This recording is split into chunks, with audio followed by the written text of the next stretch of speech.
Hi there, my name's Kingswood, and you're watching or listening to Raw Sport and another one of our F1 specials, this time looking at the Spanish Grand Prix. A Spanish Grand Prix that I would say it was better than expected. I think that's definitely what we were all thinking. It was quite a boring one, but then the strategy of the front two runners seemed to make it quite interesting. Obviously, I can't do this on my own, so I've got two great guests joining me. The first guest, Raw News, head of news. You know him. He's been on many of the shows before. It's Cam Hall.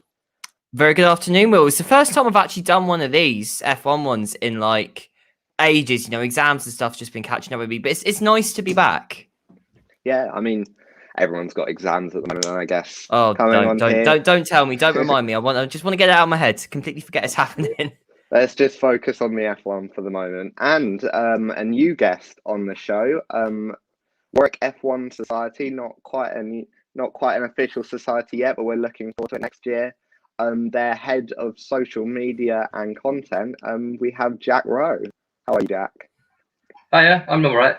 It was a great race last week. So, 2 weeks ago now, wasn't it? Oh, it's been a while. Yeah, well, I know it's been. Yeah, it's been a long time. So actually, let me start with the F1 Society quickly. Obviously, we've got the Instagram at the bottom. Why did you decide to start one like this year, especially?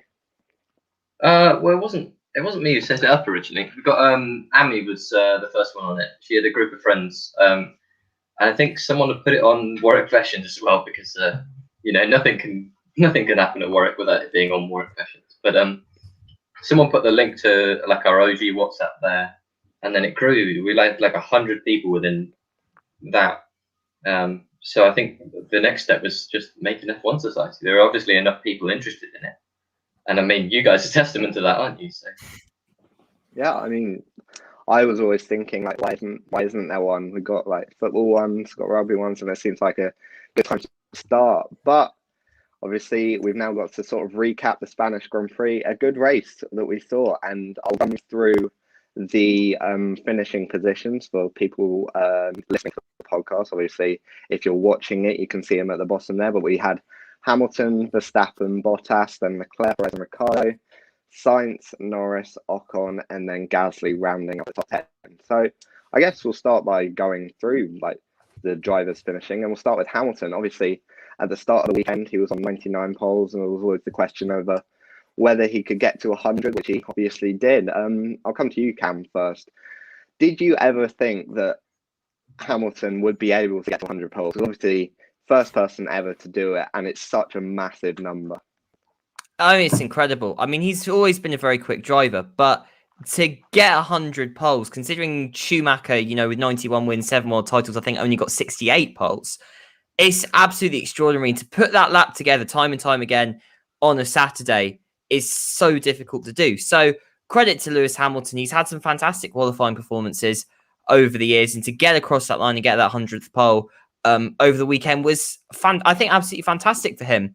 Of course, Lewis had a bit of a habit recently of not converting those poles into being down into the lead in turn one, which I'm sure we'll come to in a bit. But certainly on a Saturday, I don't think there are any better drivers than Lewis Hamilton, especially in the last couple of years. And I think it's testament to how good he is that he's managed to get to those 100 poles.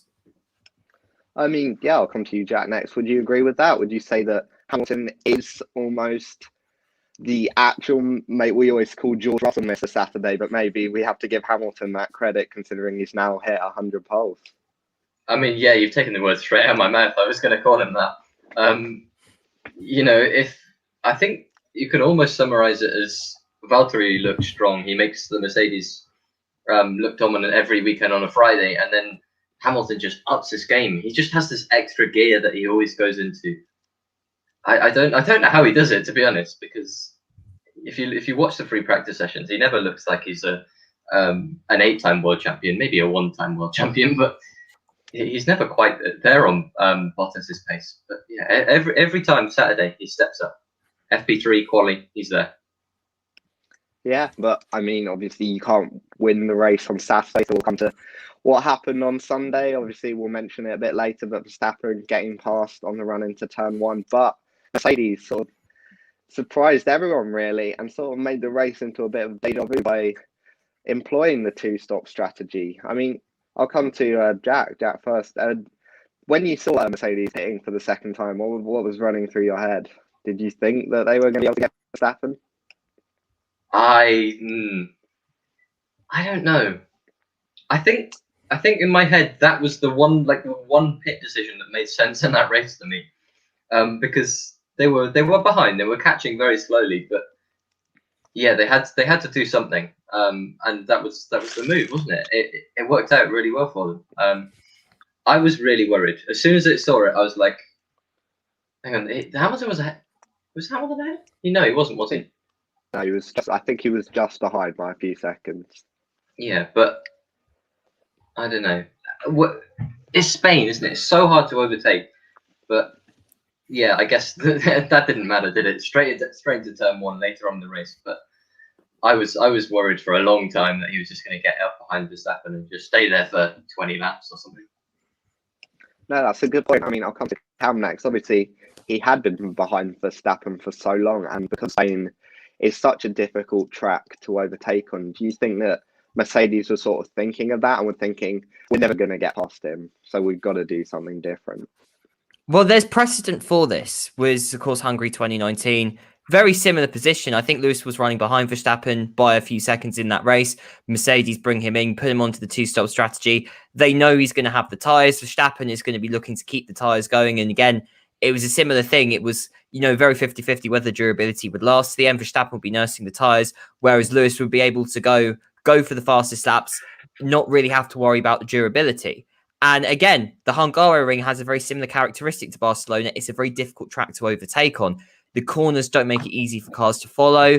They don't really have only one really good overtaking opportunity into the first corner. So Mercedes have precedent for this exact situation.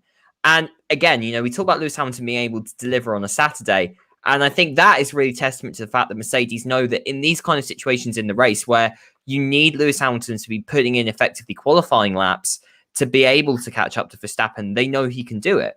So, yeah, it was interesting. There was a video that F1 released today on YouTube, and it showed kind of the Mercedes decision. And very much that strategy team was going, we're confident this will work. If we do this, it will work, but we have to do it now. And if we don't do it now, we can't do it. We have to kind of outfox Red Bull a bit here. We kind of have to, if they do it, we don't do it. If they don't do it, we do it. And I think that's the confidence that Mercedes have, that they know they know that Lewis Hamilton can do whatever he needs to do to win a race. We've seen they use the strategy in Bahrain effectively to give Lewis Hamilton that slightly longer middle stint and allow him to get out in front. Of course, Verstappen at that point had the fast tyres, but they knew Lewis could hold up. Very different situation this time. But again, you can trust Lewis Hamilton to do what he needs to do. He's that good a driver.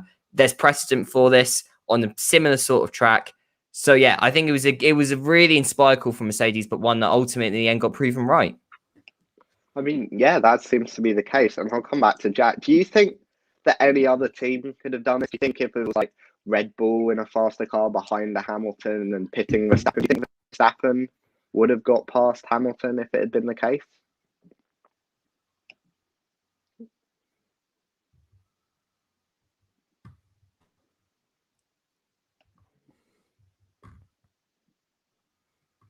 I think we might have lost him. We might be having a few technical difficulties here. I guess I'll come to you, Cam, with the same question. I mean, would you think that if the roles were reversed, would Verstappen have managed to get past Hamilton?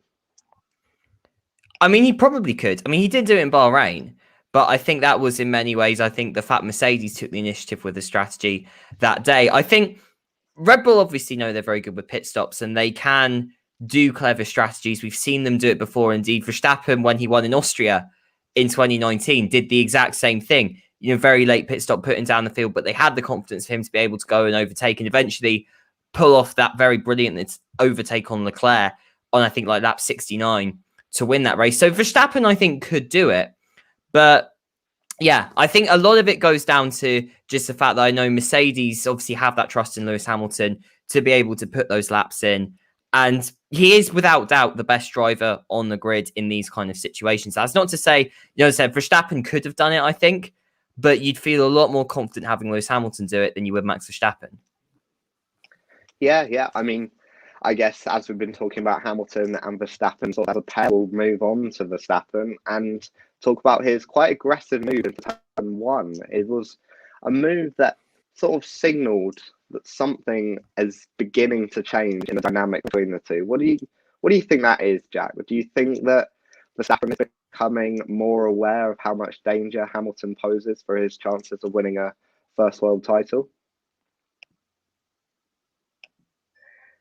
I'm not so sure things have changed between them. I think that as drivers, they haven't changed too much.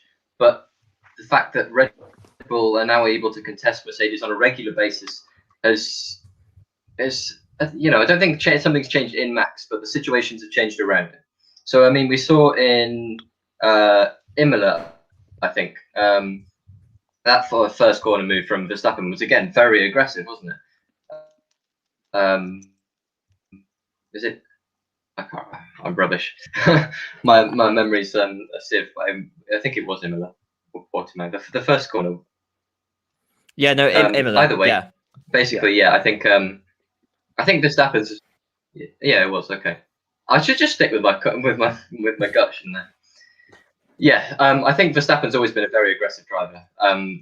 But I just don't think that he's been able to show that up until this point. Yeah, I mean, obviously you mentioned Imola. I guess I'll come to you, Cam. Do you think that actually something Zach Brown has said, obviously CEO or team principal of McLaren, he reckons there's gonna be a turn one crash between Hamilton and Verstappen at some point. Do you think that is the case, or do you think Hamilton has the new to always back out if Verstappen begins to close the door or make quite a late lunge into turn one? It'll be inadvertent if it is a crash. It's not going to be deliberate.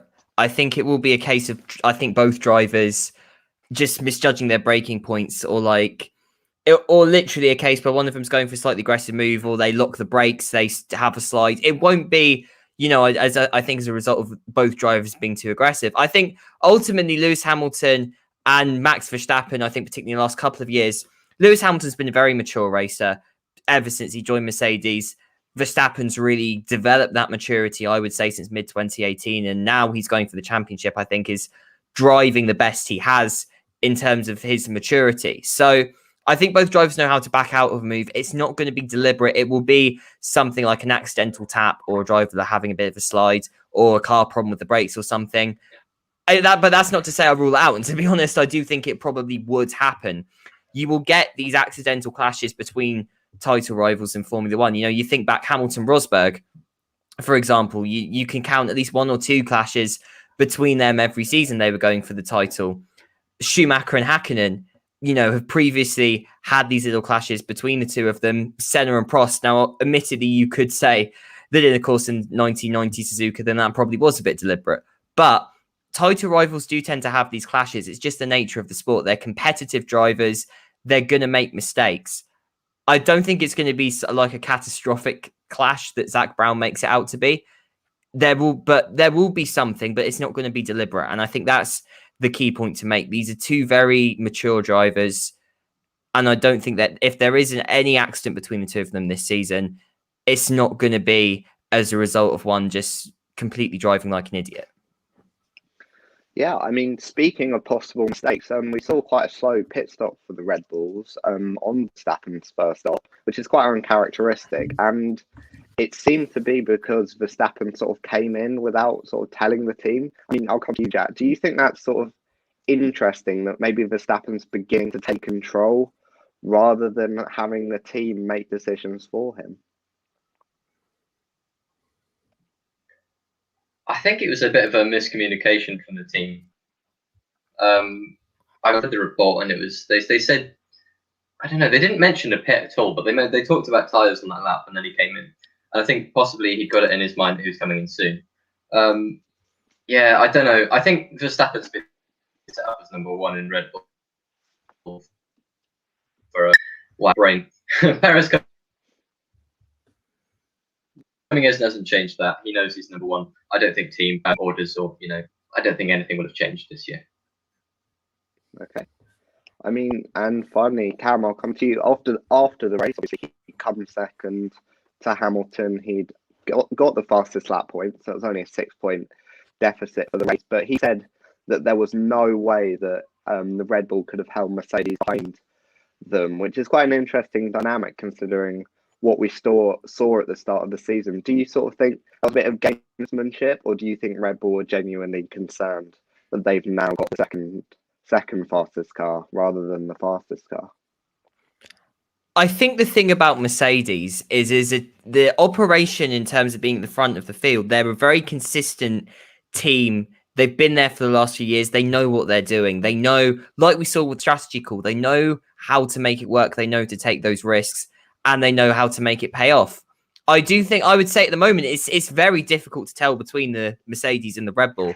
I would say they're very much neck and neck, which is for Mercedes, considering where we thought they were after preseason testing. That's very good for them. And we know that they bought parts to Portimao, that they've been putting stuff on the car. They put some more stuff on in Barcelona. So I guess the thing that Red Bull have always had in their past, which I guess could be interesting, is they've been very good at developing throughout the season. And we've seen that by the end of the season, Red Bull can start off with the third fastest car, can end up with potentially the fastest. I think what's going to be interesting looking to 22 and the new regulations next year, is do Red Bull put so much of an emphasis on developing the car this year, given that they have to not only build a new car for new regulations next year, but set up an entire powertrain operation for their new engine next year. So I think it's going to be very interesting. I wouldn't expect Red Bull to develop as much this season. And I don't know, perhaps if that is an admission from Verstappen, that, they feel they can't get as much out of the car throughout the season as they could normally. But I would say it's very neck and neck between Mercedes and Red Bull. And I think the difference is being made at the moment in terms of the operation within the teams. And I think Mercedes, just through their ruthless consistency, are a much more polished team in these kind of situations than Red Bull are. Yeah. I mean, you mentioned Mercedes, and we'll come on to the second Mercedes driver and the last one of our traditional Hamburg podium, Valtteri Bottas. And he sort of had quite an anonymous race, obviously stuck behind Charles Leclerc for a number of laps at the beginning and managed to jump in at the pit stops. Jack, I'll come to you. Do you think that Bottas just isn't performing this season? Do you think that he needs to up his game? He needs to be getting past the Leclercs to be supporting Hamilton, especially as the championship is turning out to be so close this season. Yeah, I mean, from a Mercedes perspective, they're always going to want him in the fight, aren't they? And we see McLaren and Ferrari especially are getting a little bit closer than they were, at least last year. But on the other hand, Red Bull are in the same situation, aren't they? I'd say Perez hasn't probably done any better than Bottas. Probably you'd say he's done worse this season, which, we give allowances for. But I don't think Mercedes can be too unhappy. He's always been the dream number 2 driver, right? That's what people always say. And I don't know, this year, Hamilton stepped up, Verstappen stepped up, and Bottas, again, he's proving he's a good driver, but not a great one, I think. Yeah. But another thing that we saw for Bottas is that when Hamilton had pitted and was coming back through, trying to make up the time to Verstappen, Bottas did not make it easy for him getting past. He had to work for that overtake as opposed to just allowing Hamilton past. I mean, I'll come to you, Cam. Why do you think that is, especially like now? Why do you think that Bottas made it so difficult for Hamilton rather than being a sort of team player? I feel Bottas has got a point to prove. And even though he says about all the rumours, obviously all the rumours that Bottas could be moved mid-season and the kind of the press cells, I mean, I don't think it's helped because I don't think it's true. I don't see Mercedes even considering replacing Bottas mid-season, but I do think he's perhaps trying to make a point at the moment. I mean, he's been trying to make a point for, each of the last couple of seasons that he comes in completely reborn, has a very good first couple of races, and then just kind of slips away towards the end of the season. So I think Bottas, there's a little bit of him trying to show, just how valuable he is. I don't know if he's trying to show it to the team, because certainly Toto Wolff has been very clear of the value Bottas has to that team. I don't know if he's trying to show it off to the press, maybe. I don't know if they're getting into him, potentially. But yeah, I mean, the thing is, Bottas didn't have to give that place up. He was racing Lewis. Obviously, the team told him that they're on different strategies.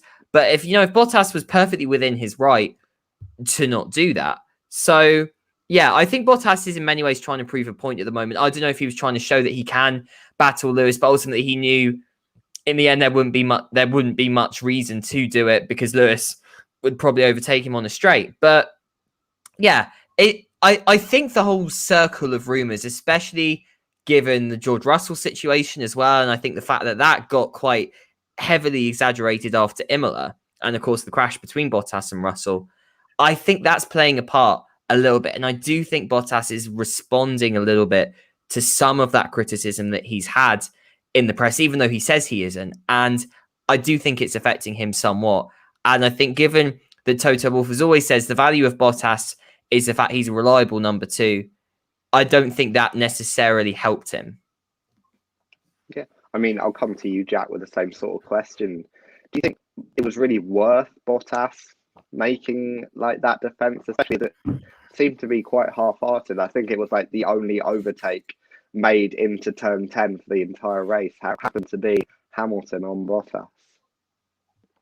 Yeah, I mean, I think Cam hit the nail on the head, really.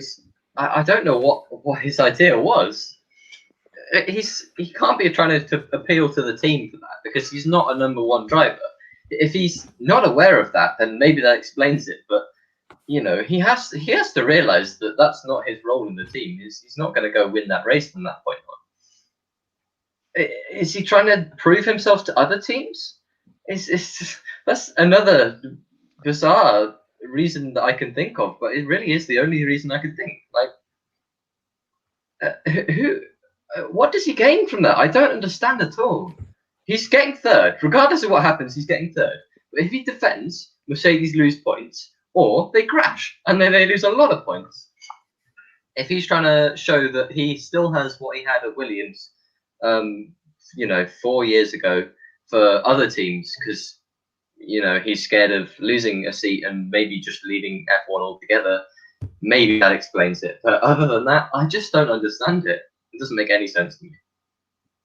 Yeah, it did seem to be quite a weird one. Obviously, actually, speaking of second drivers, we'll skip over Charles Leclerc quickly and come to Sergio Perez, who, I mean, finished an uncharacteristic 5th in the Red Bull as opposed to what he would be expected to be 4th, maybe even challenging the other 2 Mercedes.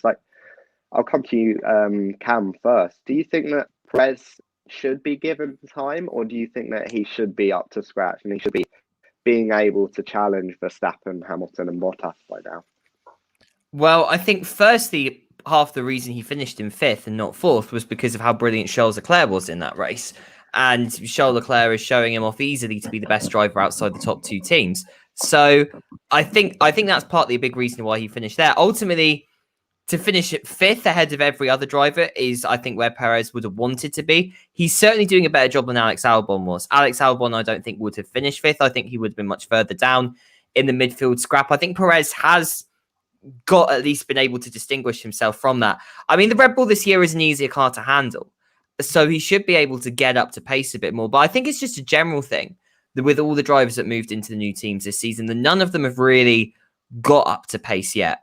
Red Bull need to give Perez, I think, at least a bit more time until we really need to start feeling like we're seeing what we can get from Perez out of the car. I would say perhaps up to Austria, up to France. He should really be up to speed by then. He's had time to fully integrate into the Red Bull machine. Of course, COVID hasn't helped. I think we've got to be realistic. COVID will not have helped drivers settling into the team environment, getting used to their engineers, getting used to the cars. It won't have helped that, but he does need to get there soon. But I think just in general, the way that Red Bull kind of always gear the car to Verstappen, they always gear the team very much around the number 1 driver. I think you can't expect Perez necessarily to be up fighting, but certainly he needs to be, I would say, at least fighting Bottas more regularly. I'd say he's not entirely there, although he's doing better than Albon was. But I think that's, if there is anywhere more for Perez to go, that's what he needs to be doing, making sure he's constantly fighting Bottas for that third spot. Yeah, I'll come to you now, Jack. It's obviously an issue we've seen with the Red Bull second drivers over the last few years. We had Gasly first, then we had Albon, and now we have Perez, who seems to be underperforming, especially when compared to how he ended last season with what would have been a third in Bahrain, what was a win in Sakir. Do you think that there is something wrong with the Red Bull second seat? Obviously, it's the most asked question in F1 at the moment. Why can no one ever perform in the Red Bull second seat? But why do you think that is? Guys, that's an impossible question to answer, I think. Unless you're... I bet even Christian Horner couldn't answer this question. But I'll give it a shot. I think it boils down to lots of little things. I don't think you can put your finger on one specific thing. There's no magic pill that's going to save the Red Bull second drivers. But yeah, four. How many now? Gasly, Kvyat, Albon, and now Perez is struggling. It's become something of a trend, let's say. I think it comes down to one of the things is just Red Bull's attitude to drivers, and you see that in the lower formulae. They drop people just as quickly as they stop performing. So in the lower formulas, they take in massive group of people, and then they just straight through them as soon as they show any sign of weakness, they're gone. And that's given them one great driver. It's given them one great driver in Verstappen, and it's led to Ricciardo leaving. It's led to this absolute chaos they've been through the last 3 years. Let's think. Who's a good example? Brendan Hartley. He was in the Toro Rosso seat for a year, and he didn't really. He was too old for F1, but he didn't do badly. He had a lot of misfortune. He cost them a lot of money, but he didn't do badly, and he was just gone in a year. Jean-Eric Vergne. He went on to become a 2-time Formula E champion. He was gone in 2 years, I think. You know, that man has talent, no doubt, but Red Bull dropped him just like that. So I think they're too quick to get rid of people. That's what it comes down to, and a lot of other things as well. Yeah, I mean, time seems to be of the essence in the Red Bull garage, and if you aren't performing, then you seem to be out. Obviously, one driver who did leave Red Bull was Daniel Ricciardo, and he's now seems to be embroiled in a fight between Ferrari and his teammate Lando Norris. I mean, I'll go back to you, Jack. Do you think this is obviously seems to be the battle for third place at the moment? And it does seem to be that every race there's almost a different driver who's performing really well. We saw in Imola, we've got Lando Norris on the podium, and this race in particular, Charles Leclerc put in a really good performance. So how do you think this will develop sort of as the season goes on? You like the tough questions, don't you? McLaren and Ferrari. Oh, that's a battle and a half. I love the season. I love watching the midfield fight. I loved it when it was F1.5 and it was trying to work out, pre-season who would be the best. But now these two teams, they seem to be absolutely dead level, and it's going to be fascinating. I think it's more interesting to look at within the teams than it is to look at how they're going to face up, because it'll change based on their mechanical philosophy or which circuit we're at. But what shouldn't change is Norris versus Ricciardo and Leclerc versus Sainz. And I think at the moment you've got two fairly clear winners of each of those battles. So yeah, I won't. You go ahead. Yeah, all right, it's fine. I mean, I would sort of. You mentioned there's two fairly clear winners, but McLaren in particular, Ricciardo's outqualified Norris on a number of occasions. Obviously, in Imola, track limit sort of had an impact on Norris's final lap, but even at this race, we see that Ricciardo finishing 2 positions ahead of Norris. Do you think that battle is a lot closer than the Ferrari one between Leclerc and Sainz? I think it is, and to be honest, I think the thing with the Ferrari battle is that Carlos Sainz is by no means a bad driver. He's one of the best on the grid. It's just Charles Leclerc is an exceptional driver, and he's really matured over the last couple of years in particular, which is why he's the one who's going to get those special results for Ferrari. I think for McLaren, I think with Norris and Ricciardo, I think they're very well matched. I think Norris has really developed. I think having Ricciardo as his teammate is a very different challenge for Lando, because I think with Carlos, he was very much still getting into his groove.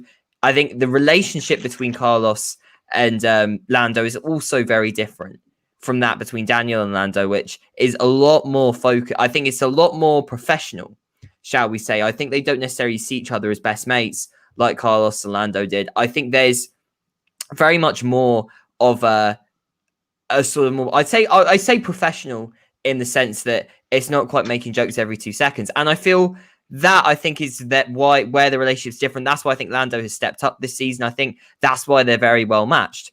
As you said with the qualifying, obviously, Norris should have been doing better. Obviously, he had that mistake in Imola. I think with Ricciardo, I think it's just been in the races at the moment. I just don't think he's got the best out of that car in the races at the moment. Obviously, Norris knows the team a lot more. He knows how to get more out of the car and out of the strategy department. So Ricciardo will be up there. And I think it's going to be a very close battle there. But I think for both drivers this season, I think it's going to be, in both McLaren and Ferrari, it's going to be these performances that all 4 of those drivers are capable of getting those podiums, of just getting those exceptional results and then performing consistently elsewhere. And obviously, with Ferrari, you'd imagine Leclerc to do it more than Sainz, although you could easily see Sainz getting on the podium a few times this season. In McLaren, I think once Ricciardo's up to pace, both drivers will have this very good opportunity there. And I think that's just why it's really exciting, because all those drivers and both of those teams, I'd say, are pretty much neck and neck. And it's going to rely on just those couple of exceptional performances that, either anyone in those teams could pull out. But I would say probably Charles Leclerc more, but McLaren more consistently across both drivers. It's going to be fascinating. Yeah, I mean, I'll come back to you quickly. You mentioned the podium, and what we're seeing sort of, especially in qualifying, is that McLaren and Ferrari are sort of becoming able to mix with your Red Bulls and your Mercedes. Do you think that if, let's say, I don't know, we'll go back to Imola, had Norris got his lap in and had it not been deleted for track limits, I think he would have qualified 3rd in the end. Do you think that if one of the Ferraris or the McLarens has a really good qualifying, do you think that that could throw a few spanners in the works for Red Bull and for Mercedes in the race? It would change the way they look at it strategically. And if they can, I mean, the thing is, both Red Bull and Red Bull and Mercedes, I think, have the best cars in the race.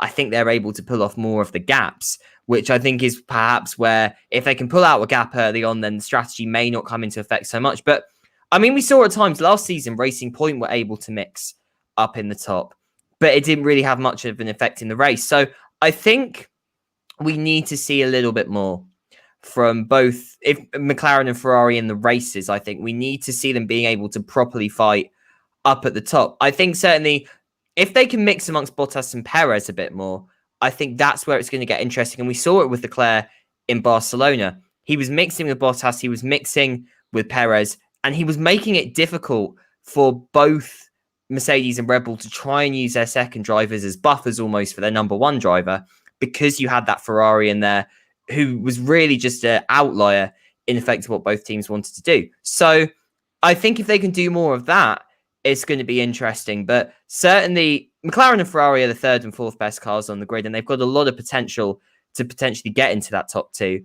And I'm not saying they can't do it a bit more, but I think if they're going to be more of a threat, they need, I think, to improve their race pace, be more consistent, be able to convert what they've got in qualifying into something that means that they don't fall off Hamilton and Verstappen as easily in the races. Yeah, and for audio listeners, we've just got the constructors' standings scrolling across the bottom, and there's only a 5-point gap between Ferrari and McLaren, with McLaren being in 3rd and Ferrari being in 4th. Just finally, Jack, do you think that either team might disregard, if they're still in a battle for 3rd, then they might keep going? But do you think either team, if they fall back by a few points, do you think they might disregard this season, especially as 2022 is such a big year for technological changes and they want to be ready for that? Because you could end up getting like a 5-6 year 5-6 year advantage, as we've seen with Mercedes when they really went for it in 2014. Yeah, I mean, that's a tricky one. it's hard to say behind the scenes what's going to go on. But I think we've had a couple teams say they're not developing their car anymore. But McLaren this season seem to have they seem to be of the philosophy that they're going for it this season, and they're going to get as many points for it as they can. Ferrari kind of the same. I think it more comes from the engine point of view. Obviously, last year was awful for them. The engine just wasn't there at all. And Binotto knew he had to step up. But whether that means they're developing the whole car is a really difficult question to answer. Yeah, I think with new regulations, it's something we haven't seen in 7 years now. It's been a long set. So I mean, Haas never even had to develop a new car to new regulations. But I don't. So it's, that's the team that we know are just abandoning it and going for it next time. I can't see it happening for McLaren and Ferrari. I think they'll have a plan and they'll stick to it regardless of where they will be in the constructor standings. Yeah, I mean, it remains to be seen how the rest of the season goes. Now we'll sort of come on to more of like the more midfield as opposed to the upper midfield in Alpine, AlphaTauri, and Aston Martin. Do you? I mean, I'll go to you, Cam, first. Do you think that sort of Alpine, we saw Ocon qualifying fifth, do you think they've sort of got a chance to start mixing it with Ferrari and McLaren, or do you think that's sort of like one-off races? So we saw them doing really well in Portugal, for example, last race. So do you think it's more of a one-off and you'll see them do well at certain tracks, or do you think they've beginning to develop a car that can more consistently challenge? Yeah, I'd say they've stepped up, definitely. And of course, I think they didn't obviously have a great testing program. I don't think both drivers have properly, I think, got used to the car. I think the drivers you're starting to see become a lot more confident now. The Alpine is still behind McLaren and Ferrari. They do have some work to do there. But certainly out of all of those teams, if you're to say that one is going to be able to mix most there, I would say Alpine, because I do think they've got the technical team that can do that. The drivers are feeling a lot more confident. I think Ocon is driving the best that he's driven since he's come back to Formula One, probably perhaps better than he was at Force India as well. So yeah, I think Alpine have certainly got the last couple of races. I think we've started to see a lot more of the potential come out of that car. And you got to remember, last season, when they were Renault last season, just as if quick, if not just slightly slower in the Racing Point and McLaren, in that battle for third. So they clearly know how to be able to fight at the top of the midfield. I just don't think they've really got over some of the problems they had in preseason testing yet. So they could get there. I think they may just fall slightly short of McLaren and Ferrari, but I think certainly they have the potential out of those teams to be the closest, which I guess is something to follow up from. Is particularly concerning for AlphaTauri, considering how good they looked in testing. For Alpine to now be there, I think for AlphaTauri, that's not very good for them at all. Yeah, I mean, you're taking the words out of my mouth, because I was going to go straight on to AlphaTauri and come to you, Jack. Do you think that they're underperforming this season? Obviously, we saw how good they were in testing, but they've made a lot of uncharacteristic errors, putting the full wets on Gasly and Imola. Gasly being out of his pit of starting position and getting a 5-second penalty at this race, and Yuki Tsunoda retiring very early on. Do you think that they're underperforming and should be doing better and should be up nearer the Alpines, potentially even Ferrari and McLaren?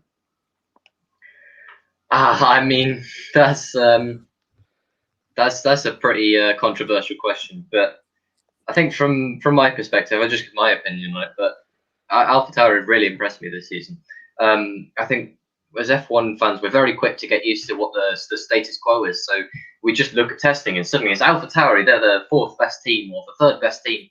And I don't think that's been the case. I think they've not had a fight for a couple of years. They weren't really in the midfield battle last year.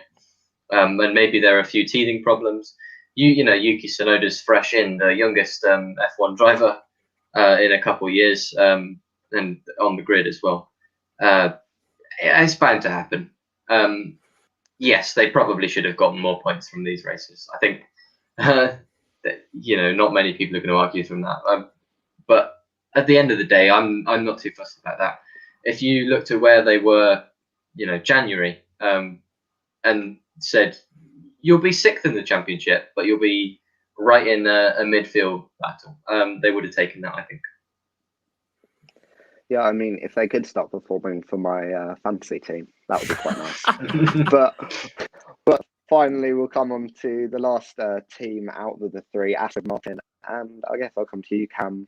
Just like, what do you think has gone so not wrong, but why do you think that they really haven't seen the successes that they did last year as Racing Point, obviously ending the season with a win, with their first win in Sakir?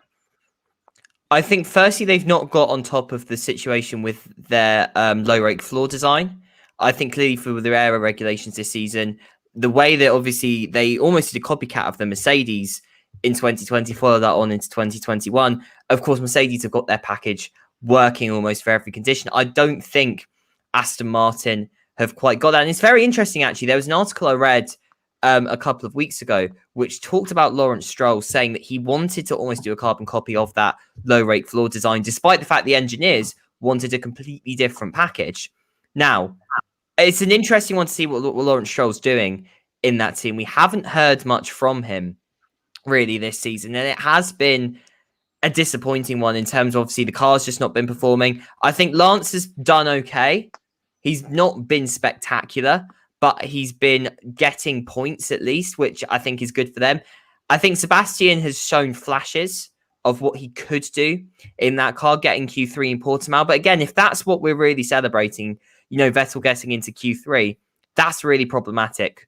I think it's a mixture of many things. I don't think they've got on top of the car. The drivers haven't got on top of it, and I don't think are performing their best, especially Sebastian, who I do think, he didn't have a good testing program at all. He is, I would say, the furthest behind of all the new drivers into new teams this season. I think he can get that consistency back. He can start getting good point hauls throughout the season. But I do think for Aston Martin, if they're being wise and they're looking at the car at the moment, it may be worth them putting their development onto 2022 and putting more of an emphasis on that. And to be honest, if they decide to do that in a few races, I don't think that will surprise me at all. Yeah, I mean, it's hard to say just why Aston Martin aren't as good as they were last year. And finally, we have Alfa Romeo, Williams, and Haas, but there is nothing to talk about them. They're very, very not there at the moment. So I'll come to just finishing statements. What would you give that race out of 10, Jack? How good or how bad do you think it was? Well, I think right at the start you said, what was it, better than expected. I think that's the exact way to describe it, right? We're expecting boring, 3 out of 10. And there was fighting, and for a Spain Grand Prix, it was very good. Maybe not as good as 2016 when Verstappen got his first win and Hamilton and Rosberg collided on the first lap, but it was a good one. But it was also a Spain Grand Prix. There was minimal overtaking, so I'd give it a 6 out of 10. Okay, and Cam, same question. What would you give that race out of 10? Yeah, I don't think I could really disagree at all with what Jack said there. It was better than you'd expect for a Spanish Grand Prix, which says a lot of the confidence about I think people have of that track. I think there's two things that we need to do with Barcelona. Firstly, we need to get rid of the final chicane because it's an abomination to this planet. And secondly, I think we should we should get rid of the Spanish Grand Prix at Barcelona, make it the permanent testing track, hype that up a bit more, and then just replace the Spanish Grand Prix with Portimao. But that's the conversation for another day. For a Spanish Grand Prix at Barcelona, I think that was, considering, I think the strategy element, like in that Hungary race a couple of years ago, I think really gave it that something else. So yeah, 6 out of 10, I'd say is a pretty good score. Right, and I'll just read out the current standings at the moment. So we've got Hamilton on 94 points, Verstappen on 80, Bottas on 47, Norris on 41, Leclerc with 40, Perez on 32, Ricciardo with 24, Sainz with 20, Ocon with 10, and finally in the top 10, Gasly with 8. So that's done with our recap. Obviously, F1 doesn't only exist on the weekends, and we've seen some news over the last few weeks, starting with the Austrian doubleheader. Now the Turkey is off the calendar. Obviously, it's gone on the red list. A lot of F1 teams are based in the UK, so it would have been impractical to go there. So the F1 has moved the French Grand Prix forward a week and has gone to Austria for the next 2 weeks. I guess I'll come to you, Cam. What are your thoughts on that? Do you think that was the correct decision to do? And how sort of disappointed are you that we can't see Turkey? I love Istanbul Park, so I'm obviously disappointed we can't go there. And obviously we're disappointed that we couldn't go to Canada like we were planning to do originally. COVID was going to affect this season. We saw it affect the first couple of races. Obviously, seeing Australia be moved to the end of the season and China, we're not sure what's going on there. I think the Canada switch and Turkey, I think it was just impractical, as you said. Of course, going to the Red Bull Ring, it's a track I do really like. It's very simple, but you've got a lot of good overtaking opportunities. It's a good technical challenge as well for the drivers. I think if there's many races you wanted to do a double header at, I don't think there's many better you could have chosen than to go to the Red Bull Ring. So I think in that sense, it's good. Obviously, moving Paul Ricard back a week again. I'm not considering the fact you're having 5,000 fans go, considering obviously Romain Grosjean was supposed to do a test run there as well. It's not, I don't think it's the most convenient decision.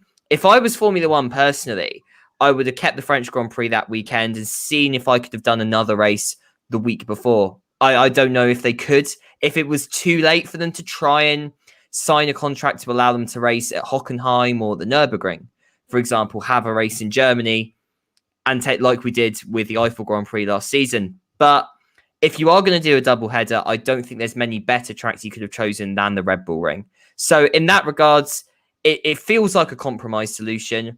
I think if they had more time, they probably would have gone for a race in Germany if they could have done that. But I'm happy. I'm reasonably happy with what they've done. Yeah, I'll come to you, Jack. Same thing, sort of. Do you think that Austria was the best option for a double header? Or as we were talking about just before we started recording, do you think maybe Britain could have been a good one, especially as the one race we're doing this season will have sprint qualifying, and it might have been good to see a comparison between a normal weekend and a sprint qualifying weekend? Yeah, I mean, the thing that we've all learned from all this, I think scheduling chaos is probably the best way to put it, is just how many good tracks there are on the F1 calendar. So double headers, great for last year. Austria, the first two races, brilliant. That I was uncertain about how 2020 was going to be, and that just set the mood for me.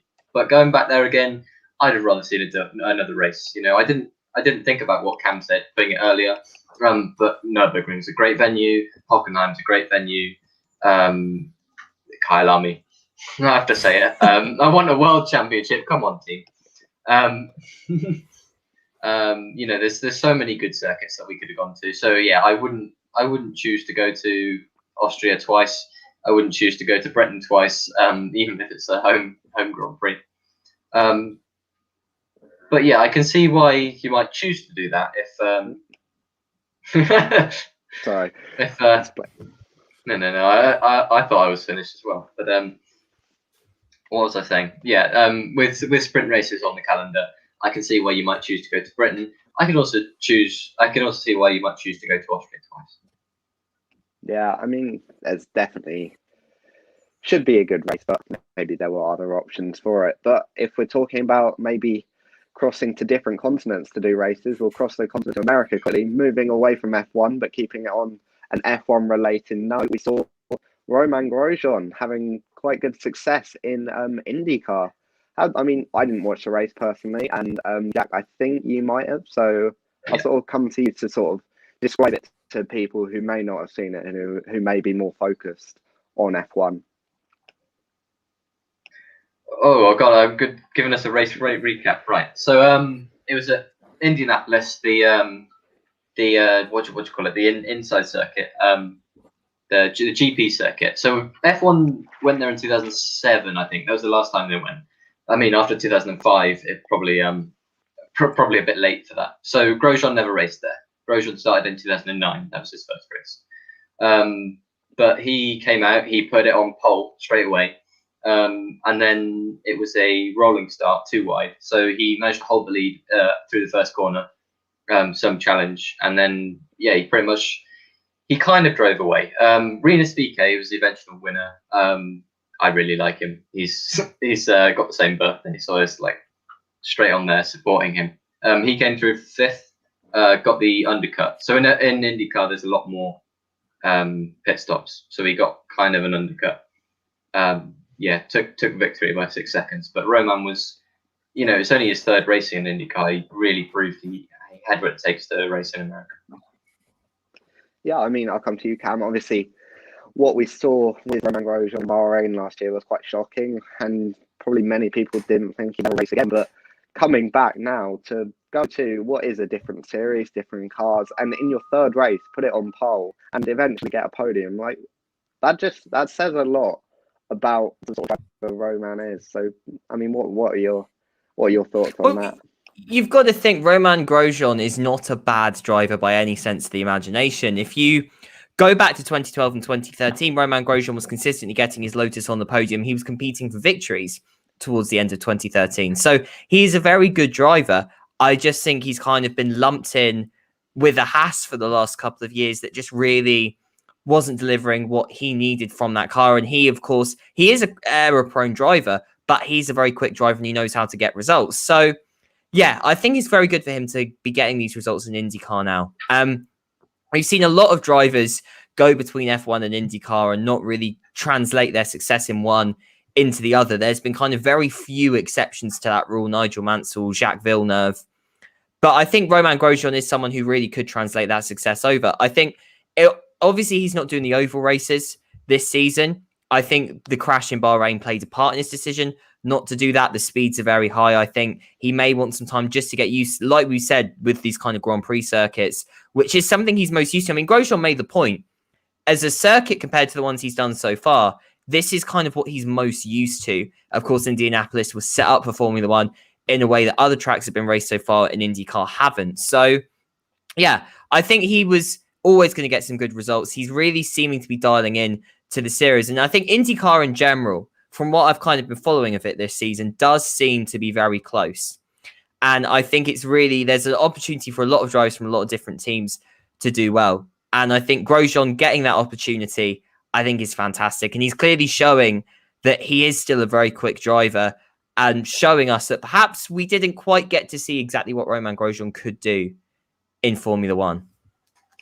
Yeah, it's an interesting point. I'll come back to you, Jack. Do you think that now drivers have sort of seen how well Grosjean has done? He's obviously a very good driver, but do you think that if a driver was given the option of racing in F1, but possibly for a more backmarket team, so you're thinking like your Alfa Romeos, your Passes, your Williams, or going to IndyCar and potentially having the shot at winning or getting on the podium at the very least, maybe even potentially winning the title, do you think we might see more drivers from maybe like F2, F3 making the switch over to America rather than possibly holding out for many years for an F1 seat that might not even be that good for them results-wise? I mean, I think Romain's situation is very unique, isn't it? He's been a good driver for a long time. He's got lots of experience, and then now he's got the chance. He lost the seat.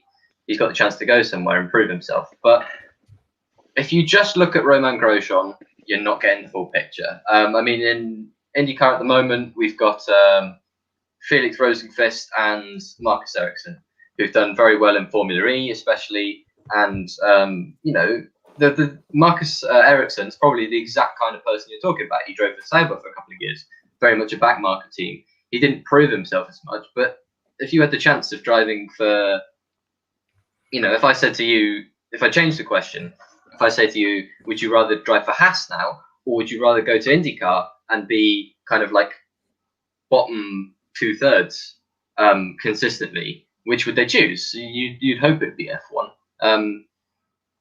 Maybe it sparks some people going over, but I think it depends on the driver. And a lot of drivers that would hit the backfield of Formula One are also going to be pretty near the backfield of IndyCar as well. Yeah, it remains to be seen, and we wish Grosjean all the best for his upcoming season, and we encourage anyone listening to go check out IndyCar. It's always a good thing to watch. And finally, the one other big bit of news that came along this week was McLaren's Golf livery.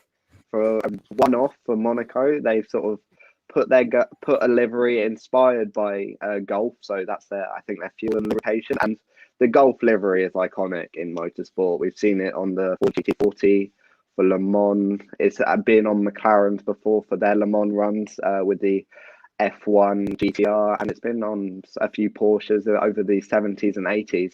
I mean, I'll get your opinions, both of your opinions on the livery. I'll come to you, Cam, first. Very nice. I mean, the thing is with McLaren, and this is, I think, something that's happened since Zach Brown has come in, so you've got a real sense that McLaren are appreciating their history a lot more. I mean, Ron Dennis obviously came in, the MP4 project was very much based upon kind of what he could do, set the team up, get success, and it very much felt like his team. Now, Zach Brown's come in, it very much feels like we're going back to that sort of traditional McLaren now. And they're a team that really do appreciate, I think, not their history. Oh, because obviously Ron Dennis did appreciate the history. He set a lot of the history for the team, but a real appreciation kind of for everything that came before that, to that sort of original team set up by Bruce McLaren, to the team that was operating in the 70s, to the team that was operating, as he said, outside of Formula One as well. McLaren is a name that's been very much associated with F1 under Ron Dennis. It's really branched out now into IndyCar, for example, as we saw in the past with like the World Endurance Championships in Le Mans. So I think this is a real nice nod to their heritage, and to do it in Monaco as well, a place that whose spot on the F1 calendar is really because of its heritage. I think it's really a match made in heaven, and it's a nice livery. McLaren do know how to make some nice liveries. I'm always very partial to the papaya, but it is very nice. Yeah, and I'll come to you, Jack. Same question. What are your thoughts on the livery as a whole? I mean, as like the standing guest, you probably want me to give a contrary argument or something, but I just can't. I can't say anything more. I can try and add to what Cam said. I think 2013 to 2017-ish was a dark time for McLaren. New leadership stepping in. They've got this new design philosophy. They've got like their pinstripes and they've got their orange and blue, and it's very much a different team to the team that that struggled then. I think Lando and Carlos went a huge way to pushing that as well. This is just another step towards that. It makes for great viewings. An F1 fan. I'm a bit of a McLaren fanboy as well. But yeah, I can't say a bad thing about it. It looks beautiful. It means a lot for the team, and I'm really looking forward to Monaco, which I wouldn't normally say. Yeah, I mean, I wouldn't want a contrary opinion. There is no contrary opinion. That livery is good looking, and if you would disagree, I will fight you. But there have been, I mean, leading on from that, there have been sort of proposals that this could be the start of a trend, that Monaco could be become sort of a retro race. Obviously, we've seen Monaco for the last 2 years hasn't been the most entertaining of races. So perhaps maybe I'll come to you, Cam. Maybe Liberty think that something needs to spice Monaco up a bit. So we might see a more retro look. So we'll get maybe, I don't know, we'll get the old Jordan livery, which I can't remember which team is technically Jordan now. I think it's Aston Martin now. Whatever team is based at Silverstone. I mean, yeah. The thing with Monaco is it's always been based around that heritage and that kind of retro feel. And yeah, I think it is an idea. I mean, the thing is, I feel like you don't necessarily want to make it too tokenistic. I mean, it's my general view of Liberty. I think they've done a lot of great for the sport since they've come in, and they've really given it, I think, that's much more kind of public connection with the fans. They've really worked on that, and they've really, I think, made it something that I think is much more entertaining than it ever was under Bernie Ecclestone. But at the same time, you don't want to make it cheap, tacky, and tokenistic. I think if you're going to do kind of like a heritage thing, have some old liveries, have some old helmets, I think it's a good idea. Monaco is probably the best place to do it. But I feel you need an occasion. I feel just because it's Monaco, I don't feel it's necessarily an excuse to just, go for the retro. I feel you need to have sort of some sense of occasion that you're celebrating for that you have a purpose, not just because it's Monaco, because Monaco is still a race on the normal calendar. It doesn't differ in terms of the value to the overall championship. It may be the location, everything, but the location is enough to distinguish it. Having said that, though, if there was a race you were going to do it, it would probably be Monaco.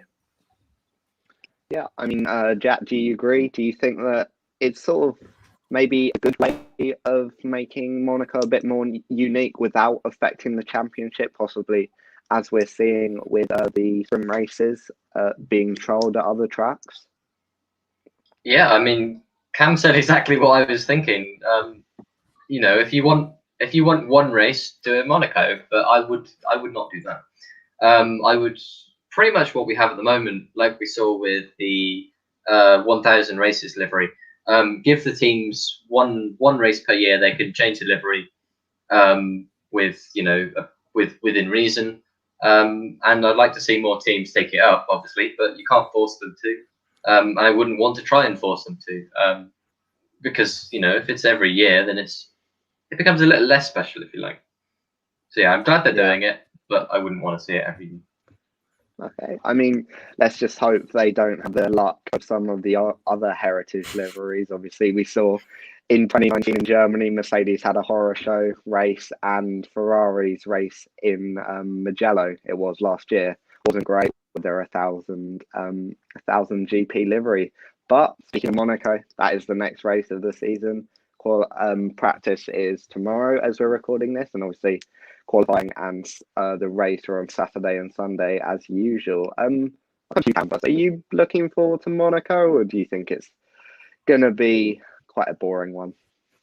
I mean, because we haven't had Monaco for 2 years, I'm actually quite looking forward to it, just to see the cars going around the track. And I guess maybe I think the Formula E race, I think a couple of weeks ago, I don't know if it's just because of the nature of Formula E, but the drivers were able to overtake. There was overtaking in Monaco and a lot of it on that track. So I'm kind of feeling a bit more excited now. I mean, the cars I think the big problem with the current set of cars is that they're just a bit too wide to really overtake in Monaco. It's not really the best in that regards, and that's why the races do kind of turn very easy into processions at the moment. But having said that, Monaco does always have a bit of heritage about it. It's always just a special race, even if the action on track isn't the best. And I think given all the battles that are taking place this year, the fact this is a very close season, I think it's going to make it a bit more interesting on track. And I think we're going to see some drivers potentially take a few more risks and really try and get their way on the tight streets, which I'm really looking forward to. That's a good point. I'll come to you, Jack. Obviously, we've seen that the first 4 races have each featured a battle between Hamilton and Verstappen. I think always for the lead. I'm not quite sure on that, but I think it has been always for the lead. So do you think that we'll see more of the same in Monaco and that could spice it up somewhat? Yeah, I mean, if you don't count Perez just not pitting for 20, 30 laps longer, then yeah. I don't know. I don't like Monaco. I'm more of the just kind of, if it gets in the way of the racing, just chuck it out, even if it's got history. But I would like to say I'm hopeful, but I'm just not. I could see them just running nose to tail the whole race, but overtaking is very tricky. They've both shown that they're capable of it, maybe even at tracks that we wouldn't expect. Bahrain was some great defending, some great overtaking happened in Imola, that first corner, but I don't know. I feel like if you watch the first 3 laps, you can probably guess what's going to happen after that. I mean, I guess you said you don't like Monaco. Do you think that it will be fixed for next year? Obviously, the cars are getting smaller, and do you think it is just an issue with how large the cars are, and that when we hit 2022 and when we hit the new regulations, which makes the cars smaller and much easier to follow, do you think that's when we'll start to see some good Monaco GPs again? Yeah, I mean, Monaco tends to compound whatever issues F1 has, doesn't it? I think so. If the 2022 regulations do fix the problem we've had with following cars, with everything like that, maybe. I don't know. I don't. If that does happen, though, does our perspective of what a great Grand Prix is change? I always feel like Monaco's going to be at the bottom of the pack. If the whole of F1 standard improves, great, but I'd still get rid of Monaco. Yeah, I think your opinion is shared by a lot of people. Actually, so what I'll do is we'll make some predictions. I'll come to you each for your top three, and then like a crazy moment that could happen throughout the race. So I'll come to you, Cam, first. My top three, Red Bull tend to go well around Monaco, better than they do on other tracks. I think that's going to be the same this season. So I'm going to go for a Verstappen victory.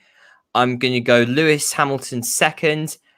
And I will say Valtteri Bottas getting third. It's the Hamilton, Verstappen, Bottas podium, but I can't really see it being too much different from that.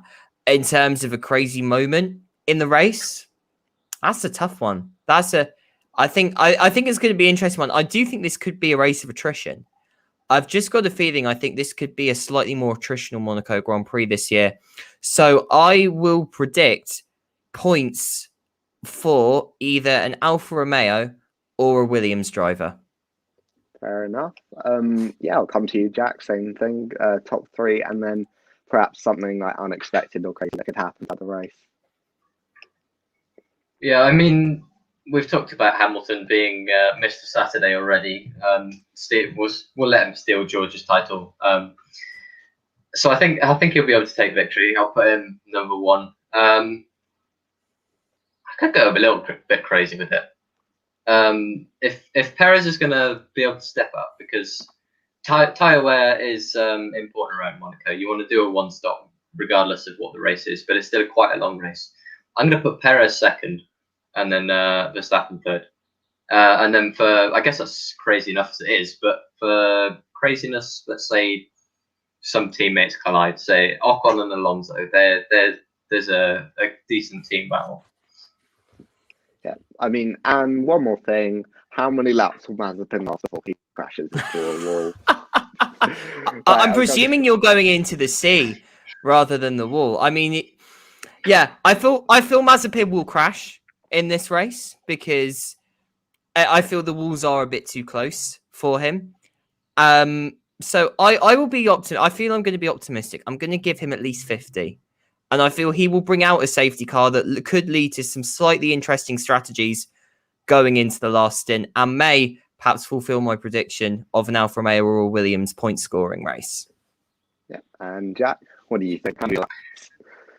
I don't know. He seems to crash on his own. He doesn't really need anyone else. So I think maybe once whatever set he's got on starts to wear out, so lap 20 maybe. Okay.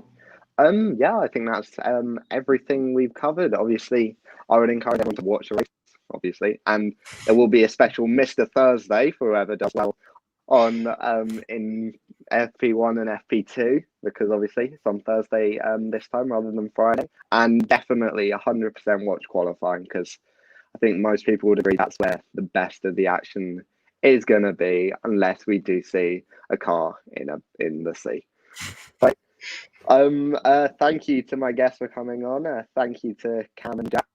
Make sure to check them out on Twitter and check out Warwick F1 Society on Instagram. I think anything else anyone wants to say? No, thanks very much for watching. Yeah, thanks for having me. Yeah, that's fine. Thanks for watching, everyone. Check us out on any podcast websites and YouTube as well. Right. See you later. Bye.